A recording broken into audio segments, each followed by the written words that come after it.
Di sini saya akan menjelaskan terkait yang ada di gambar. Yang pertama ada hepatitis B, adalah penyakit yang disebabkan oleh virus hepatitis yang menyerang hati.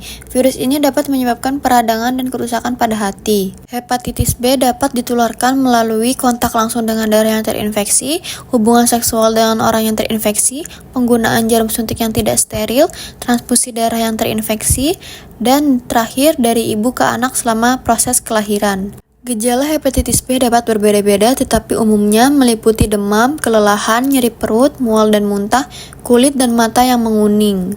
Pengobatan hepatitis B tergantung pada stadium penyakit. Pengobatan dapat meliputi pengobatan antivirus, pengobatan untuk mengurangi gejala, dan terakhir transplantasi hati dalam kasus yang parah. Pencegahan hepatitis B dapat dilakukan dengan vaksinasi, menggunakan kondom saat berhubungan seksual, menggunakan jarum suntik yang steril, menghindari kontak langsung dengan darah yang terinfeksi. Gambar yang kedua ada adenovirus adalah jenis virus yang dapat menyebabkan berbagai penyakit pada manusia. Virus ini termasuk dalam famili Adenoviridae dan memiliki lebih dari serotipe yang berbeda. Adenovirus dapat ditularkan melalui kontak langsung dengan orang yang terinfeksi, udara melalui batuk atau bersin, kontak dengan permukaan yang terkontaminasi, dan terakhir air yang terkontaminasi. Gejala adenovirus dapat berbeda-beda tetapi umumnya meliputi demam, batuk, pilek, sakit tenggorokan, diare, konjungtivitis, atau radang mata. Adenovirus dapat menyebabkan berbagai penyakit termasuk infeksi saluran pernapasan, konjungtivitis, gastroenteritis, sistitis, radang, kandung kemih. Pengobatan adenovirus umumnya bersifat suportif, yaitu menggunakan obat untuk mengurangi gejala, meningkatkan hidrasi tubuh, istirahat yang cukup. Pencegahan adenovirus dapat dilakukan dengan mencuci tangan secara teratur, menggunakan masker saat berada di tempat umum, menghindar kontak langsung dengan orang yang terinfeksi, meningkatkan kekebalan tubuh dengan vaksinasi dan gaya hidup sehat. Gambar ketiga ada rotavirus adalah jenis virus yang dapat menyebabkan gastroenteritis atau radang usus pada anak-anak dan dewasa. Virus ini termasuk dalam famili Reoviridae. Rotavirus dapat ditularkan melalui kontak langsung dengan orang yang terinfeksi, kontak dengan permukaan yang terkontaminasi, air yang terkontaminasi, dan makanan yang terkontaminasi. Gejala rotavirus dapat berbeda-beda tetapi umumnya meliputi diare, muntah, demam, sakit perut, dan kehilangan nafsu makan. Rotavirus dapat menyebabkan gastroenteritis yang dapat berujung pada dehidrasi, kehilangan elektrolit, dan kerusakan usus. Pencegahan rotavirus dapat dilakukan dengan mencuci tangan teratur, menggunakan vaksin rotavirus, menghindari kontak langsung dengan orang yang terinfeksi, meningkatkan kekebalan tubuh dengan gaya hidup sehat. Vaksin rotavirus adalah vaksin yang dapat melindungi anak-anak dari infeksi rotavirus. Vaksin ini diberikan secara oral dan biasanya diberikan pada usia 2-6 bulan. Gambar keempat ada Pediculus humanus capitis adalah jenis kutu yang hidup di rambut manusia, terutama di kulit kepala.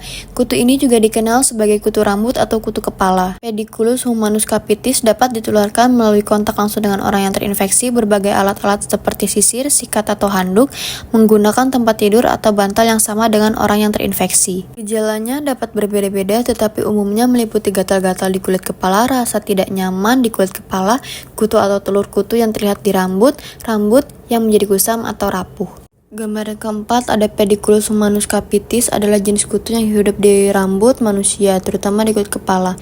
Kutu ini juga dikenal sebagai kutu rambut atau kutu kepala. Gejala infeksi dapat berbeda-beda tetapi umumnya meliputi gatal-gatal di kulit, rasa tidak nyaman di kulit kepala, kutu atau telur kutu yang terlihat di rambut yang menjadi kusam atau rapuh. Siklus hidup Pediculus humanus capitis memiliki siklus yang terdiri dari telur kutu diletakkan di rambut dan menetas dalam waktu 7-10 hari. Nimfa kutu keluar dari telur dan mengalami beberapa tahap pertumbuhan sebelum menjadi dewasa.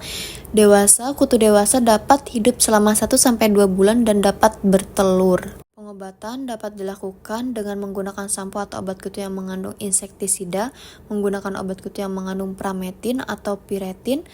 Yang terakhir menggunakan metode pengobatan alami seperti minyak zaitun atau mayones. Pencegahan menghindari kontak langsung dengan orang yang terinfeksi, tidak berbagi alat-alat seperti sisir, sikat atau handuk, menggunakan sampo atau obat kutu secara teratur, menggunakan metode pengobatan alami secara teratur.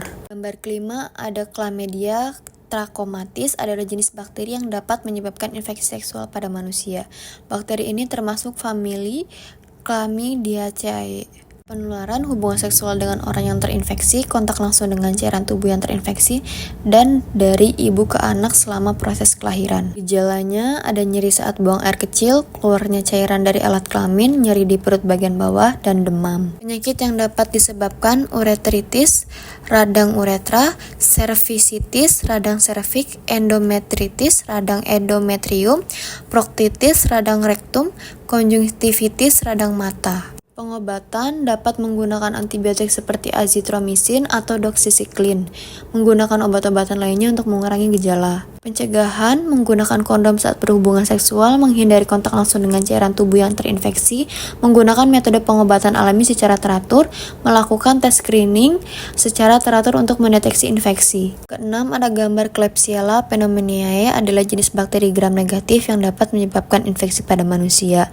Bakteri ini termasuk famili Enterobacteriaceae. Cara penularan, kontak langsung dengan orang yang terinfeksi, kontak dengan permukaan yang terkontaminasi, udara melalui batuk atau bersin, alat-alat medis yang tidak steril. Gejalanya meliputi demam, batuk, nyeri dada, kesulitan bernapas, dan diare. Penyakit yang dapat disebabkan pneumonia, radang paru-paru, sepsis, infeksi darah, meningitis, radang selaput otak, urinary tract infection, infeksi saluran kemih. Pengobatan dapat dilakukan dengan menggunakan antibiotik seperti ceftriaxone atau imipenem atau obat-obatan lain untuk mengurangi gejala. Pencegahannya mencuci tangan secara teratur, menggunakan alat-alat medis yang steril, menghindari kontak langsung dengan orang yang terinfeksi, melakukan vaksinasi untuk mencegah pneumonia. Ketujuh, ada Demodex canis adalah jenis tungau yang hidup di kulit anjing dan dapat menyebabkan penyakit kulit yang disebut demodikosis. Cara penularannya, kontak langsung dengan anjing yang terinfeksi, kontak dengan permukaan yang terkontaminasi,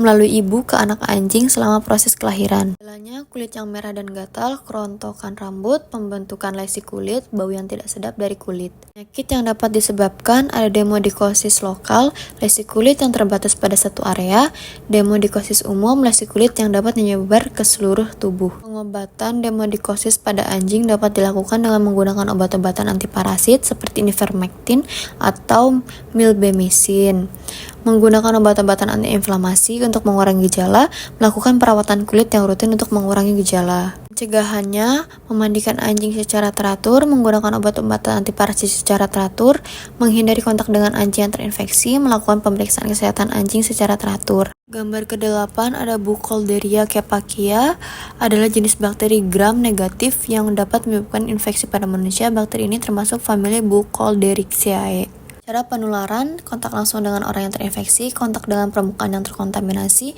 udara melalui batuk atau bersin, alat-alat medis yang tidak steril. Lainnya demam, batuk, nyeri dada, kesulitan bernapas, dan diare. Penyakit yang dapat disebabkan pneumonia, radang paru-paru, sepsis, infeksi darah, meningitis, radang selaput otak, infeksi saluran kemih. Obatannya dapat menggunakan antibiotik seperti ceftazidin atau meropenem, menggunakan obat-obat lain untuk mengurangi gejala. Pencegahannya mencuci tangan secara teratur, menggunakan alat-alat medis yang steril, menghindari kontak langsung dengan orang yang terinfeksi, melakukan pemeriksaan kesehatan secara teratur. Dan khusus pasien dengan fibrosis kistik, Bucholderia cepacia dapat menyebabkan infeksi yang lebih parah pada pasien dengan fibrosis kistik. Oleh karena itu, pasien dengan fibrosis kistik harus melakukan pemeriksaan kesehatan secara teratur dan mengikuti pengobatan yang direkomendasikan oleh dokter.